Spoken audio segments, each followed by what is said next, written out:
तत्व रसिक मंगलार्थियों, 8वें अध्याय में उपदेश का स्वरूप टोडरमल जी साहब हमें समझा रहे हैं।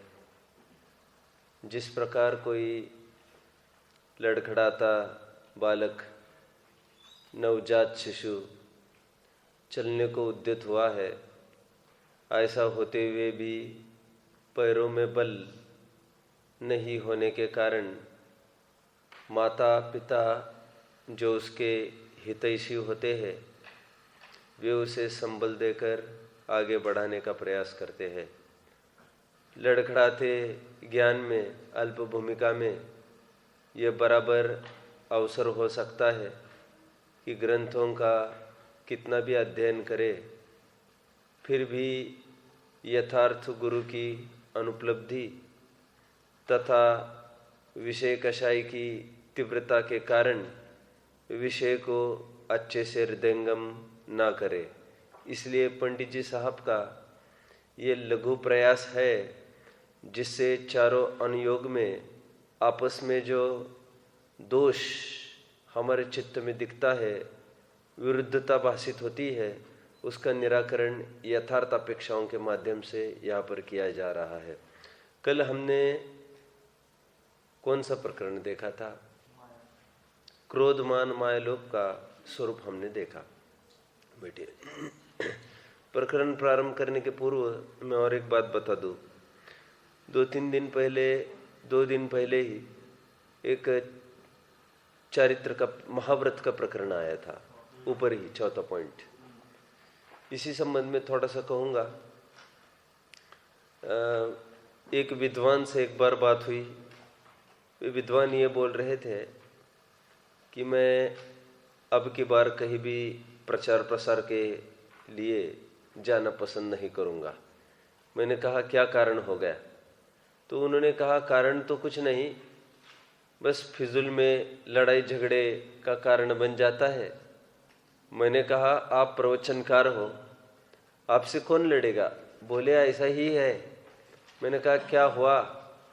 बोले एक जगह मैं ऐसा बोला कि तीर्थंकरों के अणुव्रत नहीं होते, तो उसने भरी सभा में मुझे ग्रंथ के आधार पेश किए कि तीर्थंकर अणुव्रती हो सकते हैं।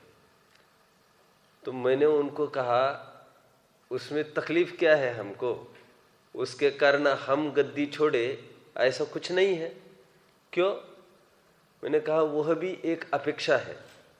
प्रथमानुयोग में जहाँ तहाँ तीर्थंकरों के अणुव्रत लेने की बात आई है और कर्णानुयोग तो स्पष्ट कहता है शला का पुरुष सीधे महाव्रत को अंगीकार करते हैं। तो इसमें समझने लायक बात इतनी सी है, जिसको वे अणुव्रत कह रहे हैं वहाँ पर 2 कषाय चौकड़ी का अनुदय ऐसा नहीं समझना, और कदाचित कहे भी तब भी नहीं समझना। उनका जीवन अणुव्रत तुल्य होता है। जो तीर्थंकर होते हैं, चक्रवर्ती होते हैं, अणुव्रत तुल्य ही उनका जीवन होता है। धर्म अनुष्ठान में कितने सजग रहते हैं ये हमने भरत जी को देखा है। युद्ध करने के जाने के काल में भी सामयिक के समय को नहीं चुकाते हैं। तो उनका जीवन ही वैसा होता है। कोई उनको बाहर से नहीं पहचान सकता कि अव्रती है क्या अणुव्रती है, इसलिए उनको अणुव्रती कहा। यह प्रथमानुयोग की शैली है। और कर्णानुयोग कहेगा 2 टूक बात करके कि भले बाहर में क्रियाओं में ऐसे दिखता हो, परिणामों में भी स्थूल रूप से ऐसे परिणाम चलते हो, लेकिन फिर भी उनके अभी त्याग भाव अंदर से जागृत नहीं हुआ है। आपको याद होगा रावण जब विमान में जा रहा था तो उनका विमान रुक गया, पता चला नीचे समोशरण चल रहा है। तो समोशरण देशभूषण कुलभूषण का चल रहा था, ऐसा होगा। तो नीचे गए, सभी भाई थे विभीषण आदि, और जो अंतराल था 2 देशना के बीच का, उसमें वे गणधर मुनि आचार्य के पास जाकर बैठे और वहां पर कुछ बातचीत चालू हुई तो सबने कुछ न कुछ मांगना चालू किया, व्रत। तो जब रावण की बात आई तो रावण ने तो यही कहा कि शुद्ध भोजन तो मैं वैसे ही करता हूं, रात्रि भोजन का तो मैं वैसे ही त्यागी हूं, सप्त व्यसन का भी मैं वैसे ही त्यागी हूं, मुनियों को मैं आहार दान भी कराता हूं, लेकिन न जाने क्यों मुझे कोई व्रत लेने का भाव नहीं हो रहा है। आपको याद आ रहा होगा वो संभाषण रावण का और मुनि का, नहीं याद आ रहा है। बाहर का जीवन इससे हमको ख्याल में आना चाहिए उनका जीवन कैसा होता है, लेकिन बस उनको उदय प्रतिज्ञा को भयो प्रतिमाता को नाम, ऐसा कुछ नहीं होता। शला का पुरुष सीधे चौथे से सातवें गुण स्थान में जाने का नियम है, उत्तुंग पुरुषार्थी माने जाते हैं। विवक्षा भेद समझना, जैसे अभी ऊपर देखा महाव्रती कहा भी जाएगा और फिर नहीं भी कहा जाएगा। अभी ऐसा ही और एक अर्थ हो सकता है चौथे में। क्या हो सकता है? इन्होंने महाव्रत का बोल दिया कि सम्यक तु है बिना महाव्रती के मुनि वृद्धार अनंत बार ग्रीवे को उपजायो पै नीचे आत्मज्ञान बिना सुख लेश न पायो। तो महाव्रत कहना उपचार ठहर गया। और क्या बोल सकते हो उस पैराग्राफ में? ऐसी ही स्थिति किसकी बनेगी? अणुव्रत की तो बनेगी। और बोलो, शास्त्रों का पार पा लिया है जिसने ज्ञान, तो ऐसा होने पर भी आत्मज्ञान बिना सुख लेश न पायो। वहां पर मुनि वृद्धार अनंत बार कहने की अपेक्षा क्या कहेंगे? आगम सार धार्यो अनंत बार। सार, सचमुच सार को तो प्राप्त नहीं हुआ है, ये भी औपचारिक कथन। आगम सार धार्यो अनंत बार पर आत्मज्ञान बिना सुख लेश न पायो। तो वहां पर भी समझ लेना, यहाँ पर महाव्रत को चारित्र के 13 भेद में गिना रहे थे, सोई वहां पर आगम ज्ञान को भी सम्यक ज्ञान के भेदों में गिना रहे थे। ये समझ रहे दीपेश प्रकरण कैसे उठ रहा है? मैं चाह रहा हूं आप हर प्रकार से ऊपर उठो। वैचारिक स्तर आपका इतना खुले आकाश में जिस प्रकार पंछी उड़ता है, वैसा खुले विचार से आप सोचो प्रकरणों को, और बहुत आप इलोंगेट कर सकते हो इसको। क्योंकि क्यों, मुझे ऐसा लगता है भविष्य काल में आपके निमित्त से हो सकता है कुछ। मैं अभी विशेष प्रकाश डालने वाला हूँ नीचे के, और फिर कुछ 2 पैराग्राफ कल देखे थे हमने, क्रोध मान माय लोभ देखे थे। और उसी क्रोध को कभी प्रशंसनीय माना जाता है, कभी निंदनीय माना जाता है। टोडरमल जी साहब बार बार कहते हैं, अभिप्राय से बात चलती है यहाँ पर, और वो उदाहरण 2-3 बार रिपीट हुआ है। कौन सा? कि चतुर्थ गुणस्थानवर्ती जी शुद्धोपयोग में बैठा हो, पंचम गुणस्थानवर्ती व्यापार आदि में उद्यत हो, फिर भी पंचम गुणस्थानवर्ती के विशेष गुण श्रेणी निर्जरा कही, और पंचम गुणस्थानवर्ती शुद्धोपयोग में हो, और छठवें गुणस्थानवर्ती मुनि आहार आदि में प्रवृत्त हो रहे हो, फिर भी मुनि को विशेष संवर निर्जरा कही। निर्जरा तत्व संबंधी भूल के में भी ये प्रकरण देखा, 2 जगह आया था, आपको याद होगा। अभी देखिए, इसी प्रकरण को हम इस रूप भी खड़ा कर सकते हैं। ये क्रोधमान मायलोभ में घटित किया है, आप इसको हिंसा झूठ चोरी कुशल परिग्रह में भी खड़ा कर सकते हो। कैसे? हिंसा में भी कभी किसी को प्रशंसनीय माना जा सकता है क्या? बराबर। आप डेवलप करो ऐसा, आपको बहुत रहस्य खुलते चलेंगे। हिंसा में सुअर को भी प्रशंसनीय कहा जाएगा, वहां विरुद्धता नहीं समझना। टोडरमल जी साहब कह रहे, वो उसके शुभ परिणाम की तरफ से बात आई है। यदि उसको थोड़ा भी संक्लेश होता तो उसको हम बिल्कुल खड़ा नहीं करते। समझ रहे आप? तो क्या कहा, हिंसा में सुअर को प्रधान कर दिया हमने, उसकी प्रशंसा भी करने लग गए। और कभी कभी तो यहां तक बात आएगी सदा सुखदास जी के शब्दों में, करे धर्म पर धर्मायतनों पर संकट आए तो क्या करना। मैंने यहां से कभी पढ़ा था क्या, प्रभौना अंग का रत्नकर्ण श्रावकाचार्य में कभी लिया था क्या अपन? यहां से नहीं लिया था, फिर कभी देखेंगे। पढ़ा है प्रभौना का प्रकरण, उसमें लिया भावी बलवान है, नहीं पढ़ा। अच्छा प्रकरण है, पढ़ने लायक है। वहां पर यह लिखा, मैं ध्यान रखना कौन से प्रकरणों को हमने सामने रखकर तुलना कर रहा हूं। वहां पर प्रकरण यह है, वे कह रहे यदि धर्मायतन पर कोई आक्रमण करे तो क्या करना। आज का बहुत ही एक प्रश्न है, आज का ही प्रश्न है समझ लो। कोई आक्रमण करे तो क्या करना। सदा सुखदास जी ने कहा, यदि अपनी बस की हो शक्ति प्रमाण तो सोचना, और नहीं तो ज्यादा उलझन नहीं करना इसमें। क्यों? क्योंकि दुर्जन तो मंदिर मिटाते ही रहते हैं, उनका तो काम ही मिटाना है। और सज्जन तो एक के बदले 10-10 खड़ा करते ही रहते हैं, मंदिर तो बहुत खड़े होते रहते हैं। देखो कैसी बात कर रहे हैं अभी, मुझे वक़्त के मर मिट जाओ मंदिर के लिए, अपने जान प्यारी है कि भगवान प्यारे हैं, समझ में आया। अब वो वहां पर अकलंग निकलंग ने जान लगा दी प्रचार प्रसार के लिए, जिनवानी की रक्षा के लिए, अभी जिनायतन की रक्षा के लिए। तो सदा सुखदास जी ने कहा गड़बड़ नहीं करना बिल्कुल ज्यादा, क्योंकि कह रहे सच्चे धर्म को तो मिटा ही नहीं सकते हैं वे शत्रु लोग। जो समाज के कंटक, समाजद्रोही, धर्मद्रोही आए हैं, वे तो हमारे अंतरंग के परिणाम धर्म को तो मिटा ही नहीं सकते हैं। धर्म तो अंतरंग परिणाम था, ये जिनायतन थोड़ी धर्म है। कह रहे वो मिटा रहे हैं, मिटाने दो, भावी बलवान है, ऐसा विचार करो कि उसको टालने में कोई समर्थ नहीं है, उनके मुंह नहीं लगना। ये कहां पर लिखा मालूम? प्रभोनांग में लिखा ये सब, सदा सुखदास जी ने। आप समझ रहे हो मैंने क्यों बोला?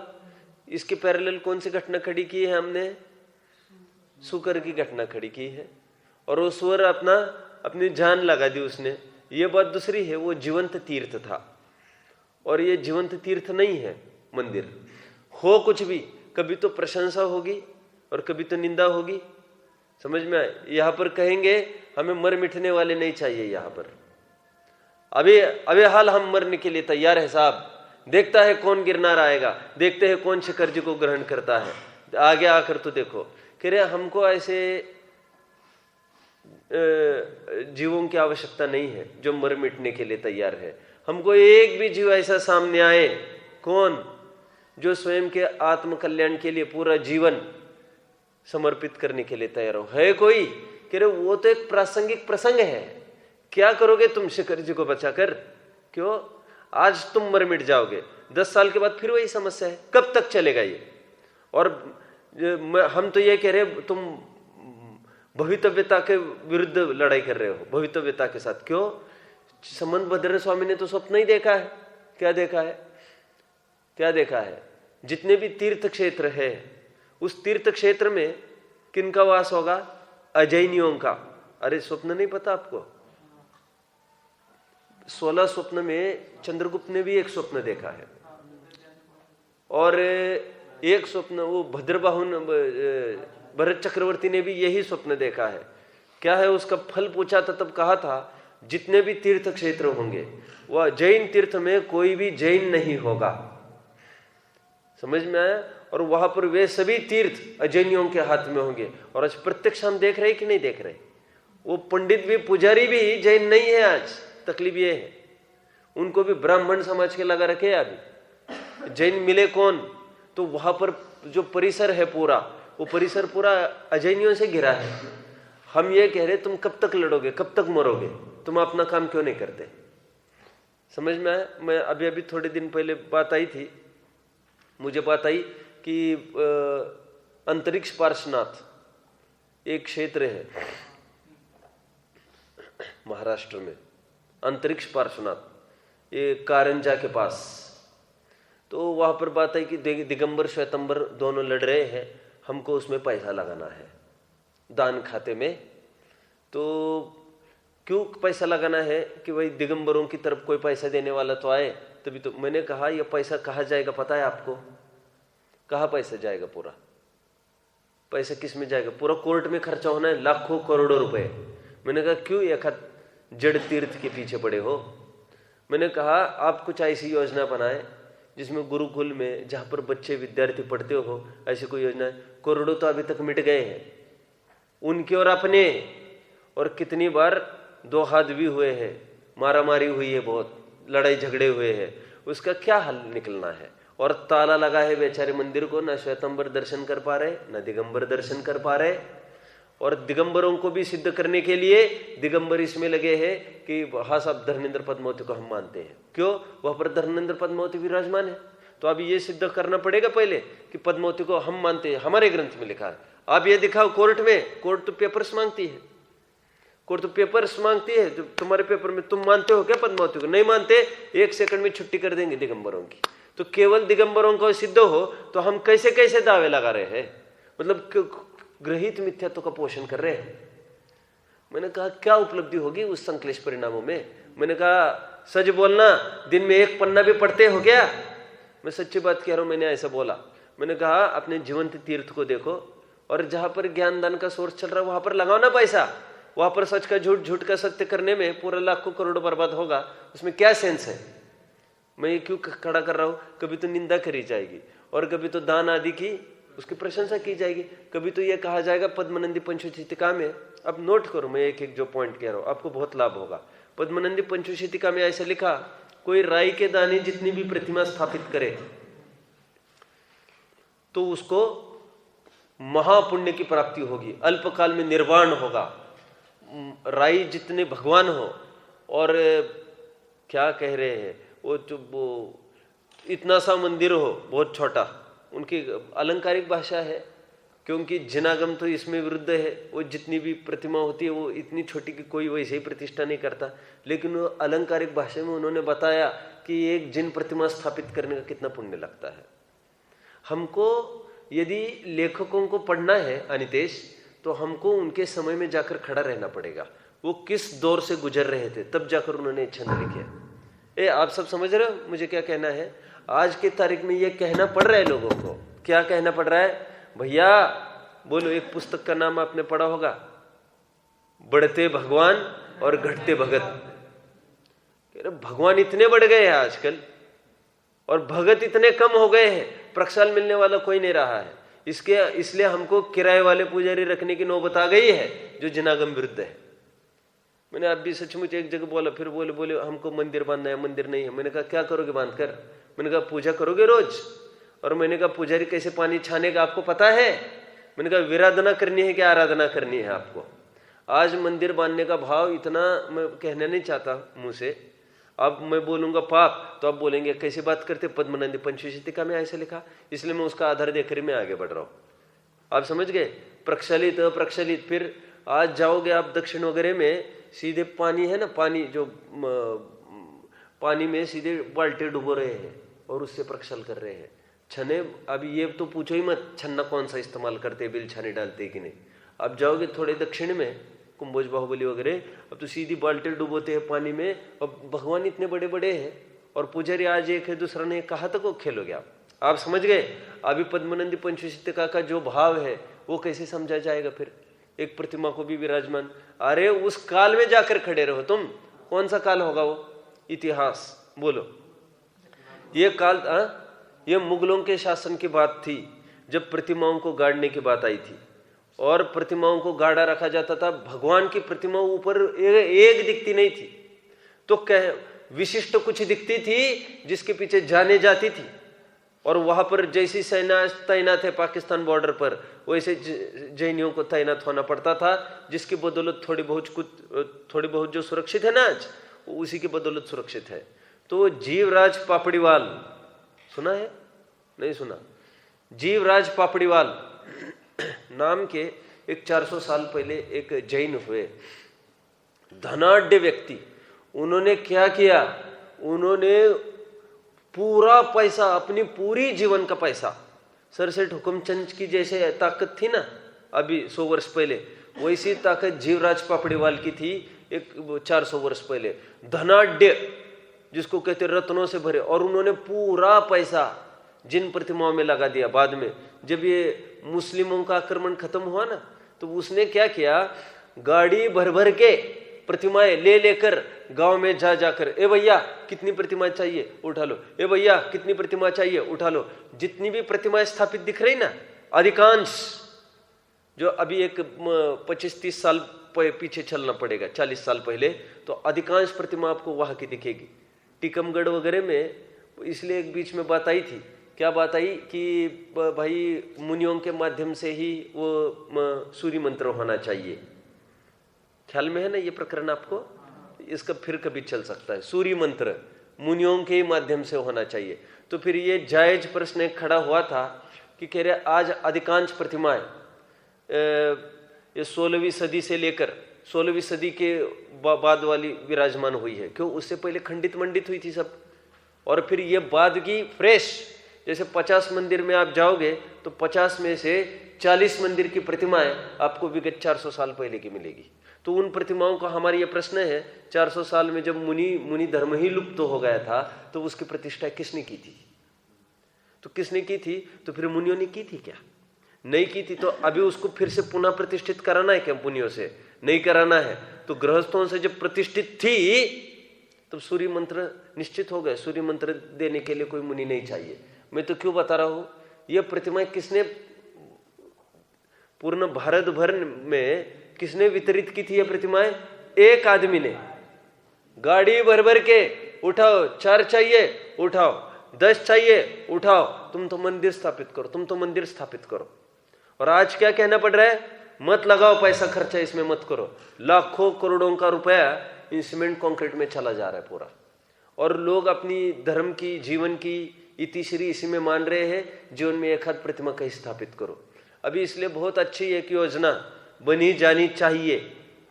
क्या कोई कहे करोड़पति कि हम हमारी तरफ से प्रतिमा विराजमान कर रहे हैं? भैया भगवान तुम विराजमान कर रहे, इसकी जिम्मेदारी किसकी? रोज प्रक्षाल कौन करेगा इसका? नहीं, तुम्हारा नहीं चाहिए। ऐसा हुआ है अभी 2-3 जगह। तो करोड़ रुपए देने वाले को तो हटा दिया पीछे, और जो ये कहता है मैं 5 लाख रुपए दूंगा, मैं रोज प्रक्षाल करूंगा, समझ में आए? बस तुम ले सकते हो बोली उसकी। अभी एक कहीं इसमें पूर्ण विराम और अंत होना चाहिए। ये जो धर्म के नाम पर धंधा होने की प्रवृत्ति हुई है, इस पे कहीं अंत होना चाहिए। क्यों? तो कौन करेगा इसको? तुम आदमी भी दो ना हमको। डॉक्टर साहब बहुत अच्छी एक बात कहते थे पहले, अभी भी कहते होंगे वे कहते थे कि लोगों के फोन आते हैं हमारे पास, क्या कि भाई जिनवानी बहुत है और क्विंटलों में जिनवानी रखी है, वो आप हमको भेज रहे हैं, हम आपको भेज रहे हैं वहां पर। अब जयपुर वालों ने बोल रखा है सबको, आप कोई जिनवानी जलाना नहीं, कितनी भी पुरानी होगी, आप हमारे पास भेजो। उसका क्या होना है विनियोग, वो हम करेंगे। तो लोग फोन करते कहते हैं हमारी जिनवानी है बहुत सारी, हम भेज रहे जयपुर। तो डॉक्टर साहब पूछ रहे क्या बात हो गई? तो वे कहते हैं नहीं, पढ़ने वाले चले गए। दादाजी बहुत पढ़ते थे इसको, और उनके लगभग हजारों शास्त्र भरे हैं, कमरा का कमरा खाली हो जाएगा और शास्त्र भी खाली हो जाएंगे, पढ़ने वाला कोई रहा नहीं। डॉक्टर साहब पहले एक बात कहते हैं, वो बहुत शास्त्र छोड़ गए, उसको तो तुम हमें दे रहे हो, और बहुत सारा माल छोड़ गए हैं, उसको तुम अकेले खाओगे क्या? भले आदमी, माल समझते हो, पैसा। तो फिर कहते, तो फिर वो तो मजाक में बोलते हैं अक्षय, और फिर ऐसा भी बोलते हैं कि तुम एक काम करो, जिनवानी भेजना चाहते हो तुम भेजो, लेकिन कम से कम एक आध अलमारी तो भेजो। भले आदमी कह रहे उसके लिए अलमारी हमको खरीदी करनी पड़ेगी यहाँ पर, तुम एक आधा जितना सामग्री तुम भेज रहे हो उसको रखने के लिए भी तुम व्यवस्था भेजो। मैंने ये क्यों कहा सब? तो तुम मंदिर स्थापित कर रहे हो, तुम इसकी व्यवस्था कौन करेगा? बोलो तुम में ताकत है, झाड़ू पोछा वाला नहीं आए तो झाड़ू पोछा लगाए। क्या बात, जमात संभल के बात करो जबान। अरे ये महापुण्य है, तुम इसको क्यों समझते हो हीन काम? तो हमारे मंदिर भी उसी माप के होंगे। फिर माप के मतलब ये इतनी व्यवस्था हो, ऐसा हो वैसा हो वैसा हो, जितना मेंटेनेंस हो उतना करो। समझ में? इतनी प्रतिमाएं फिर कौन प्रक्षाल करे? तो आपको आर्त ध्यान हो रहा है भगवान को देख देख कर, और कैसा पानी छाना जा रहा है, कितने बजे छाना जा रहा है, कितनी तकलीफ है। आप समझ गए? तो ये सब परिप्रेक्ष्य में बात समझना। मैंने अभी 2-3 बातें कही, दान देने की भी बात है, खूब प्रशंसा की दान देने वालों की, और कहीं दान देने वालों की निंदा भी की। तो क्यों? पात्र पात्र का ज्ञान नहीं है उसको। मैंने तो हिंसा में घटित करके दिखाया, और भी कई मैं बता सकता हूँ। वैसे अपनी एक में घटित कर ही रहे, वैसे झूठ में भी घटित करना। वैसे झूठ चोरी में तो लगभग अपन ने घटित किया है। कहीं वह ऐसा छल कपट से चतुराई की बात कल थोड़ी ली भी थी, ऐसी कई घटना हुई हो जिसमें झूठ बोले हो और बच निकले हो वहां से। जिनदत्त सेठ का ले सकते हो, उपगोहन वाली घटना, कई घटना है, अब मैं नहीं बोल रहा हूँ। अकलंग निकलंग का भी अपन देख ही रहे थे। झूठ चोरी में कहीं कहीं प्रशंसा नहीं दिखाएंगे उसको चतुराई के रूप में, कुशल का तो नहीं कह सकता, परिग्रह के रूप में भी कहीं प्रशंसा नहीं दिखाएंगे। कहा कि इतना पैसा उन्होंने दान में लगाया, तो उनकी महंतता कर रहे हैं अभी। ये नहीं कि कितना इतना पैसा आया कहाँ से उनके पास, तो कहीं परिग्रह की प्रशंसा की जाएगी, और जो दान पुण्य आदि में खर्च नहीं कर रहा हो उसकी निंदा की जाएगी। ये विवक्षा भेद समझना, ठीक है। मैं कल एक घटना सुनाते सुनाते रह गया था, याद है? आज तो इतिहास की एक घटना सुना दी मैंने। किसकी? जीवराज पापड़ीवाल। अभी उसी संबंध में पहले एक सुनाऊं, फिर कल जो सुनाने वाला था वो सुनाऊंगा। देखिए एक बार ऐसा भी हुआ था आपको याद होगा, ये जिन प्रतिमाएं, बहुत संकट आ गया था, तो जिन प्रतिमाओं को बचाना बहुत कठिन पड़ गया था। तो यहाँ पर वह एक बात हुई थी कि जिन प्रतिमाओं को कैसे सुरक्षित किया जा सकता है। आपको पता है, इनको प्लेन में बात आई थी कि इनको फिर कहीं दूसरी जगह ले जाकर सुरक्षित करें, तो इनको सब प्लेन में रख दिया कहीं सुरक्षित जगह रखने के लिए। तो और बहुत सारी जानें भी यहाँ पर जा रही थी आदमियों की। तो ये बात निश्चित हुई, भागो भागो जल्दी यहाँ से। तो सब हो गए, फिर वो उड़ान ही लेने को तैयार नहीं हो, प्लेन टेक ओवर नहीं हो, क्या कहते उसको, तो फिर वो ऊपर उठने को तैयार नहीं। तो फिर वो बात आई कि भाई जल्दी सोचो क्या करना है, इसका ओवरलोड हो गया इसका।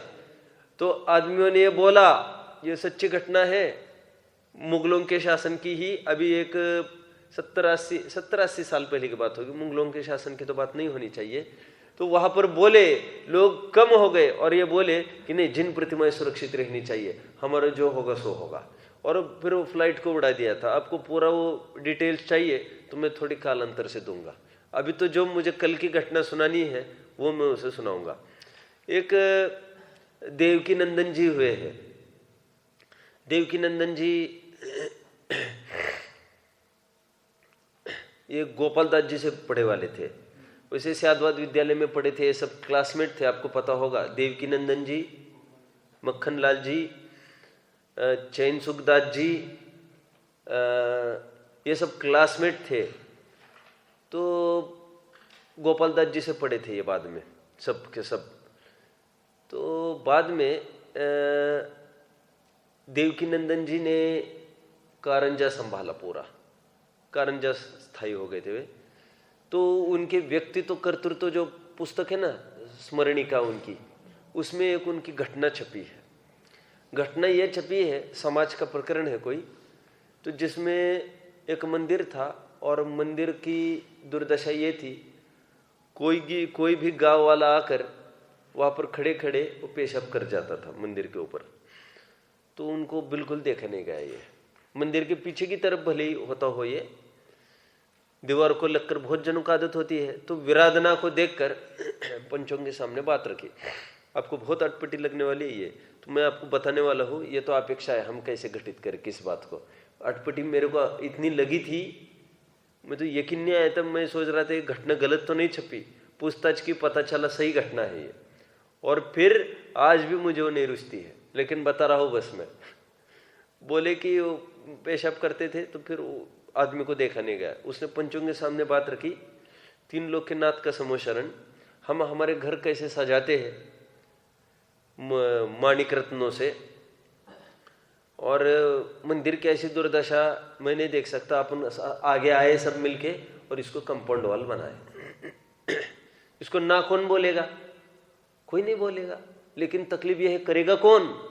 वैसी जैसे लोक में होता है, तारीख पर तारीख, तारीख पर तारीख, सुनवाई पर सुनवाई, और कभी अंत नहीं होता।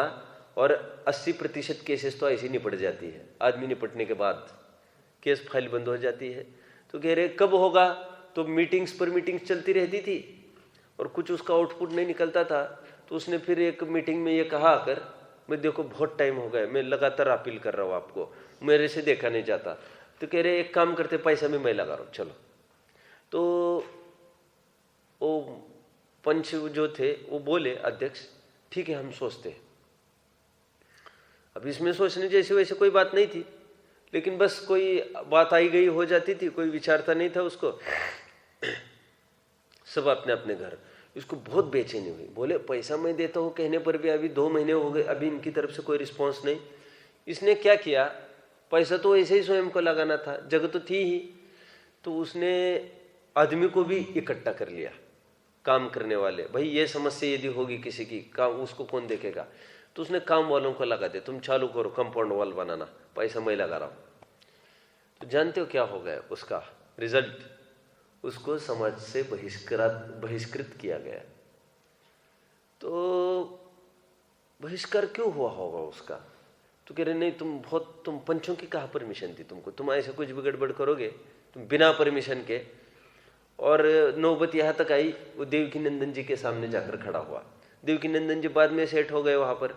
तो उन्होंने कहा कि देखो मेरी समझ में हो गई है, और पहले बहिष्कार मतलब साधारण बहिष्कार नहीं होता था, पहले लोग कपते थे बहिष्कार के नाम पर। आज तो किसी का ही बहिष्कार नहीं होता।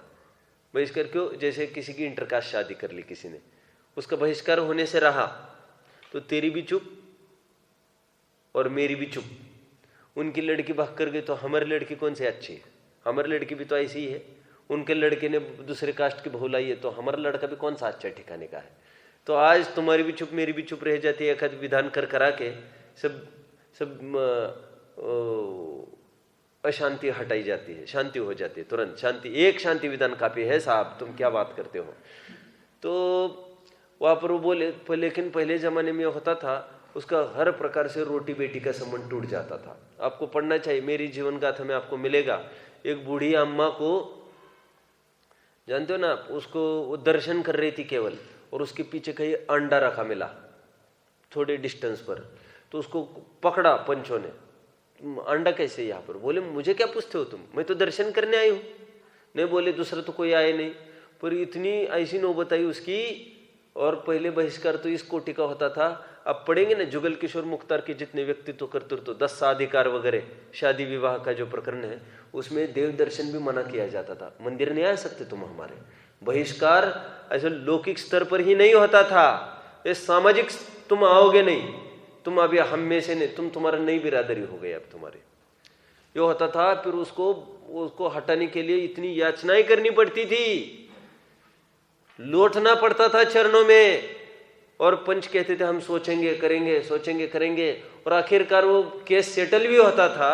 तो सेटल कैसे होता था मालूम? ठीक है, तुम्हें गांव पंगत करानी पड़ेगी, गांव भोजन कराना पड़ेगा, और वो भी पक्का भोजन, वो पुड़ी आदि का भोजन कराना पड़ेगा, एक शर्त। दूसरी शर्त, मंदिर के लिए इतना देना पड़ेगा, और फिर रोटी बेटी का व्यवहार जहां कथा चालू हो सकता है। तो देवकी नंदन के पास वो गया और वो बोला साहब ऐसा ऐसा हो गया, रोटी बेटी का संबंध टूट गया, अब मैं तो मेरा कैसे क्या होगा? बोले मैं मेरी लड़कियों की शादियां कैसे करो, क्या करो?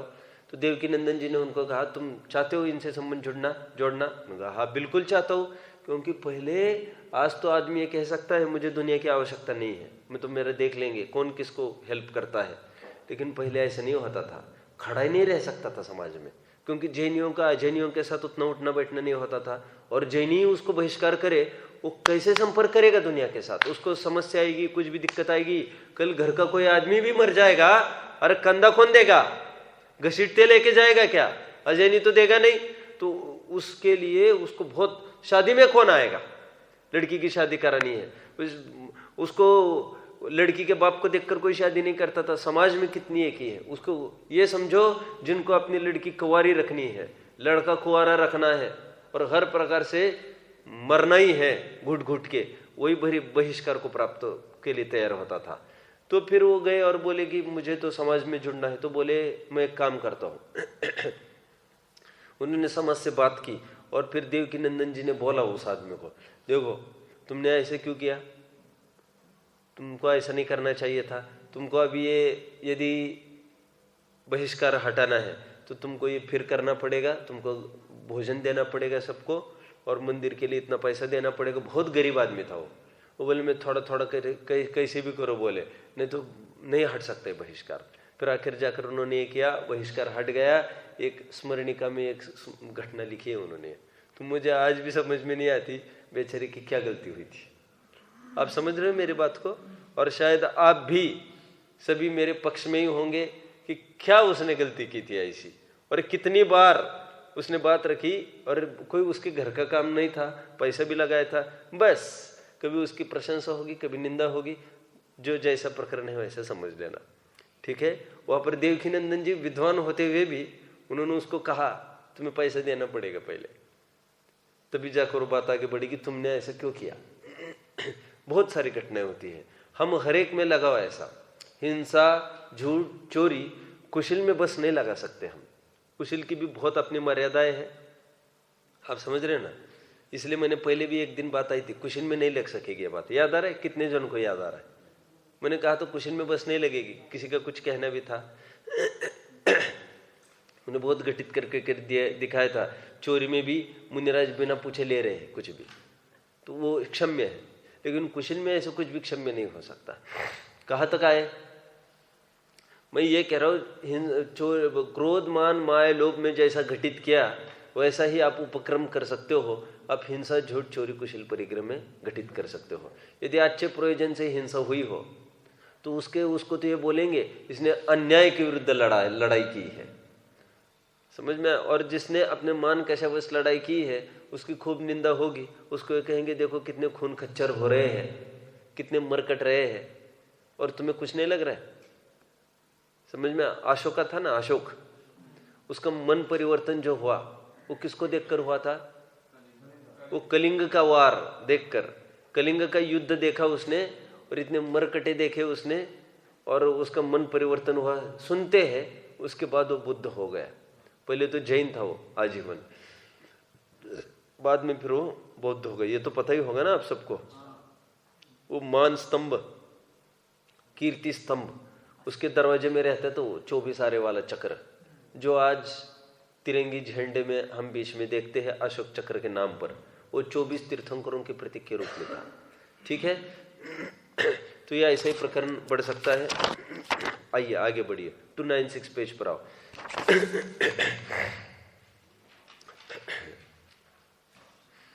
देखिए इसमें अभी 8 और 9 दो बिंदु बनाएंगे। एक ही जीव की अपेक्षा, ये ऊपर का पैराग्राफ, और दूसरा पैराग्राफ दो जीवों की अपेक्षा, और बस नीचे लाइन खींच लो, ये चार्ट पूरा हो रहा है। हो गया? तो मैं आगे बढ़ूं अभी। देखिए यहां पर क्या कहना चाहते दो पैराग्राफ में मैं समझाऊं। ये कह रहे हैं कभी तो एक ही जीव की किसी प्रसंग में प्रशंसा करेंगे, किसी जीव की किसी अन्य प्रसंग में निंदा भी करेंगे, तो वहां पर विपरीत बात नहीं समझना।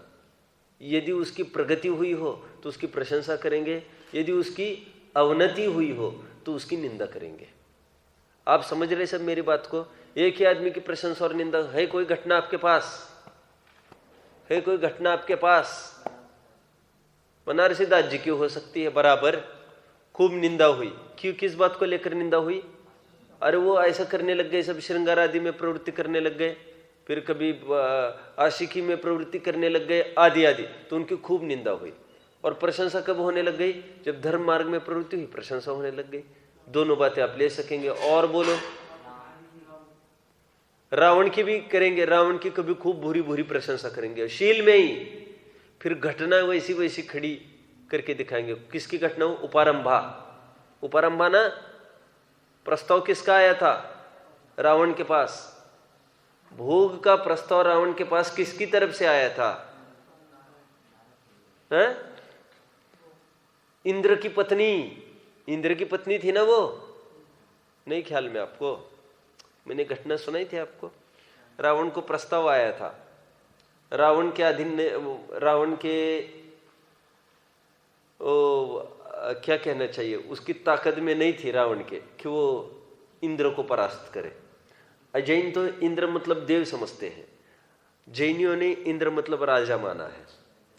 समझ में? इसलिए कहते ना, उन्होंने देवों को भी परेशान किया था, परास्त किया था रावण ने। वो देव नामक इंद्र, देव वाला इंद्र नहीं था, वो इंद्र नामक राजा था। तो जब इंद्र वहां पर नहीं था तो रावण ने चढ़ाई करने का प्रयास किया, तो उतने में वो जा नहीं पाया कोर्ट और खाइयों के कारण। तो वहां से प्रस्ताव आया इंद्र की पत्नी का, उपारंभा का। क्या प्रस्ताव आया? दासी ने प्रस्ताव लाया कि हमारी रानी आपके साथ रमण करना चाहती है, शादी करना चाहती है। और बहुत बड़ा राजा की पत्नी, और उस राजा ने कई दफे परास्त किया था रावण को। रावण तो बारद चक्री था ही नहीं, तो परास्त तो करेगा ही कोई भी। समझ गए? जानते हो आप, लक्ष्मण को भी कई दफे परास्त किया था रावण ने पहले। क्या कह रहा हूं मैं? हाँ, वो तो एक बात होती है अपने अपने ताकत की। तो इंद्र ने कई दफे परास्त किया था रावण को। अभी रावण मौका साध रहा था, अभी उसकी पत्नी की तरफ से प्रस्ताव आ गया। तो उसने जैसे प्रस्ताव दासी ने आकर कहा हमारी पत्नी चाहती है, तो इतनी जोर से चिल्लाया रावण, पढ़ना पुराण, आपको पता चलेगा। दोनों कानों में दोनों उंगलियां डालकर, खामोश, तुम कैसी बात करती हो? एक पराई स्त्री की तरफ रावण देखे, तुमने कैसी बात करी? तुम हट जाओ मेरे सामने से। समझ में आया? पर स्त्री एक योग्य पुरुष के लिए अभोग्य होती है, तुम इतना नहीं समझती? रानी को बताना, जो पर पुरुष की वांछा करे वो वेश्या होती है, वेश्या। निकाल दो इसको बाहर। तो फिर ये घटना नहीं पता आपको? अभी रावण की प्रशंसा करेंगे तो किस रूप करेंगे जानते हो? शील में वो बहुत ही योग्य था हर प्रकार से, बस वो भवभवांतरों का संस्कार सताया और वहां पर स्खलित हो गया था वो। शील की इतनी प्रशंसा मिलेगी आपको रावण के चरित्र पढ़ते समय, और खास तौर पर यह घटना। तो जानते हो क्या हुआ फिर? मंत्री आए वहां पर और मंत्रियों ने कान में कुछ कहा रावण के। क्या कहा होगा रावण के? क्या कहा होगा? मौका साध लो, इंद्र को जीतने का अच्छा मौका, क्योंकि इंद्र अभी यहां था नहीं घर पर। इंद्र 8 दिन के लिए गया था अकृत्रिम जिन बिंबों की दर्शन पूजन वंदना करने। अष्टानिका चल रही थी, तो उन्होंने कहा विद्याओं के माध्यम से आप वहां प्रवेश कर सकोगे? ठीक है। तो रावण ने तुरंत कहा उसको, दासी को, ठीक है, उपरंभ को हाँ बोल देना। उपरंभ खुश हो गई। तो रावण ने कहा भाई हम पहले वहां आए तो तुम्हारे पास, तभी तो पता चलेगा। तो उसने सभी विद्याएं दे दी आने की। जैसे रावण वहां पर प्रवेश कर गया, बस अभी वो तो एकाधिपत्य उसका हो गया, अभी वहां पर राज्य होने लग गया। तो वो उपारंभा ने कहा चलो ना, अभी आपने को शादी करनी थी। तो उसने कहा काय की शादी? बोले शादी वादी, बोले कुछ नहीं होता ये। फिर उसने बोला जो पहले बोला था ना शील मर्यादा की बात, बोले ये नहीं कभी हो सकता। वो तो बोले मैंने किसी कारणवश ऐसा किया था। समझ में आ गया? ये युद्धों में ऐसी कूटनीतियां चलती रहती है ये सब। तो कभी उसकी प्रशंसा की जाएगी रावण की। अब वो यदि स्वर्ग में जाता कदाचित, तो उसको सीता का अपहरण को मुख्य नहीं किया जाता, उसको उपारंभा के प्रति रखा गया शील सुरक्षित, उसको मुख्य किया जाता। मैं ये कह रहा हूं किसी आदमी की प्रशंसा और किसी आदमी की निंदा की जाएगी तो उसके प्लस माइनस पॉइंट्स को देखकर। जैसे विष्णु कुमार, निंदा की गई उसकी, ठीक है, और पहले प्रशंसनीय थे, फिर निंदा को प्राप्त हुए तो फिर गुणस्थान गिरा तो निंदनीय हो गए, और गुणस्थान ऊपर बढ़ा तो प्रशंसनीय हो गए। लोक में भी हम देखते रहते हैं ऐसा, ठीक है। अभी 2 जीव की अपेक्षा, यहां ये कह रहे हैं, जो एक उदाहरण मैंने दिया था आपको बहुत टाइम पहले। कोई आकर यहां पर नमोकार मंत्र बोले, तोतला, 3 साल का लड़का, 2 साल का लड़का, तो उसको तुरंत 500 की नोट मिल जाती है।